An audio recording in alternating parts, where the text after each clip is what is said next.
It seems to me that superhero movies seem to be getting better and better these days, what with Iron Man providing Robert Downey Jr. with his comeback, The Dark Knight giving us the best superhero movie in a while, and now Watchmen supplanting The Dark Knight as the best superhero movie that I've ever seen.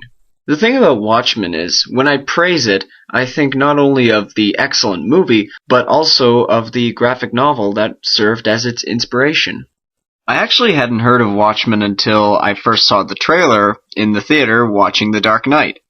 It took me a bit to actually get interested enough to read the graphic novel, but when I did, I thought it was a fantastic read.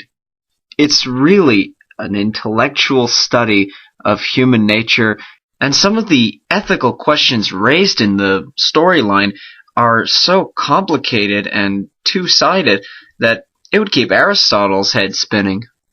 But whether you've read the graphic novel or not, you really should still see Watchmen, simply because it's an amazing story on film.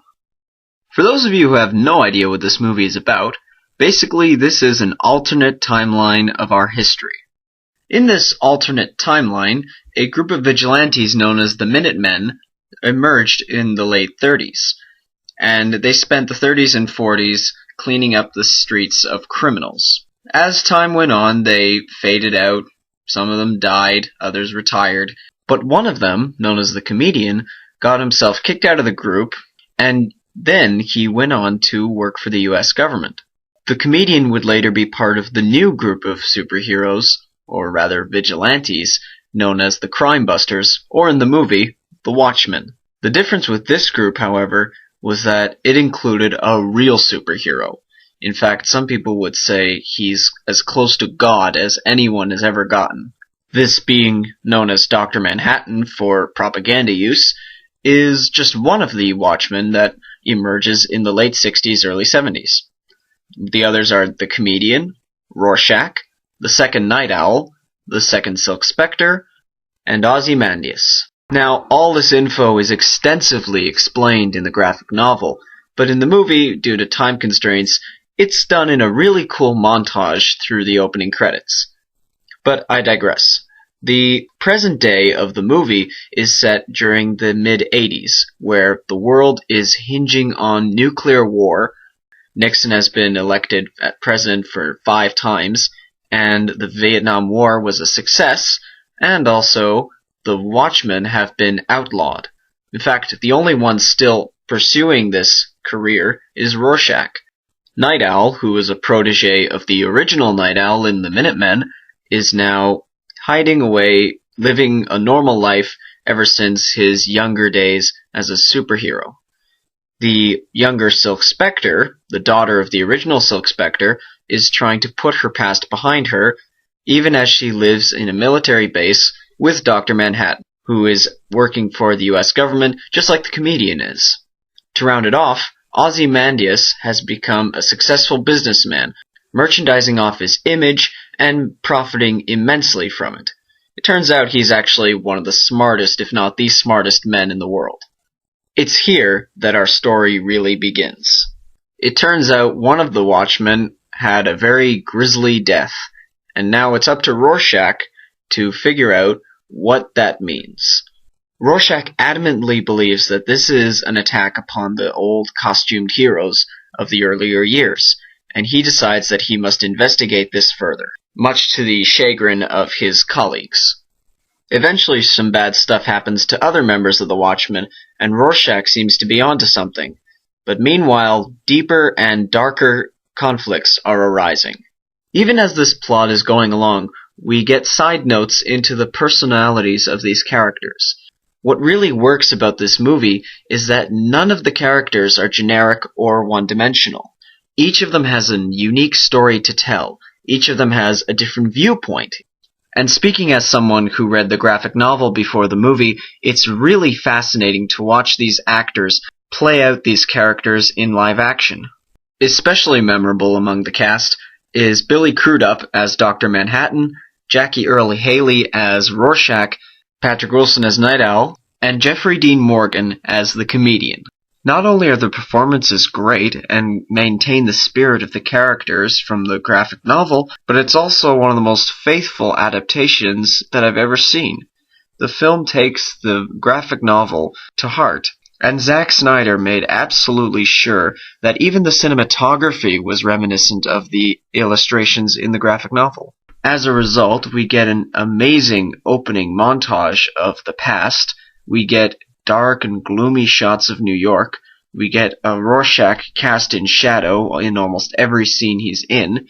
We get light thrown down upon Adrian Veidt, Ozymandias, as he shines in the glory of the time.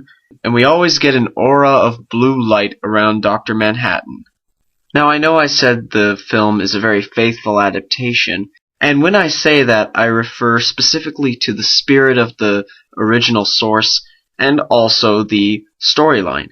Now, I know a lot of people were a bit angry over the change in the endings, but the idea of the ending is still the same.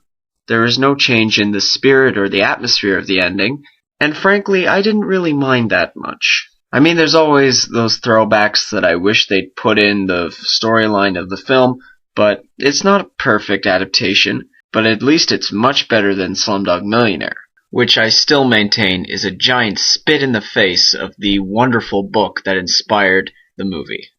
Aside from a few elements in the plot and a few details that I wish they hadn't cut from the film, I do have some problem with Malin Ackerman as Silk Spectre and Matthew Good as Ozymandias.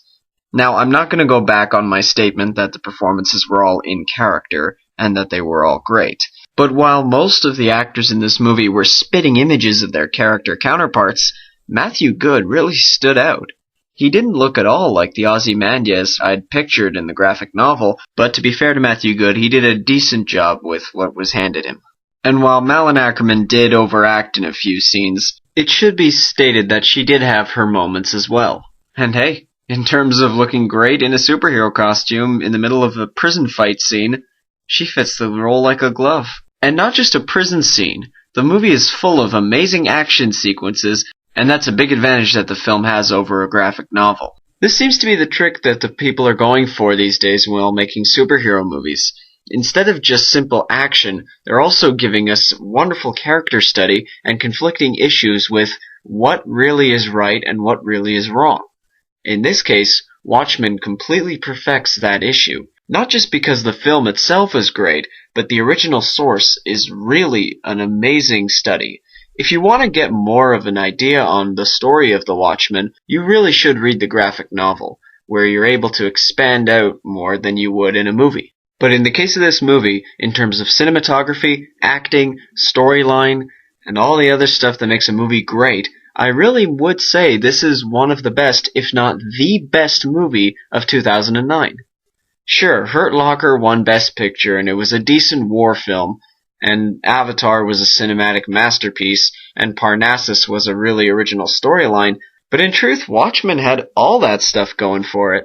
Well, when I say original, I mean the graphic novel as well as the movie. Anyway, that's my opinion of the movie. I recommend this wholeheartedly.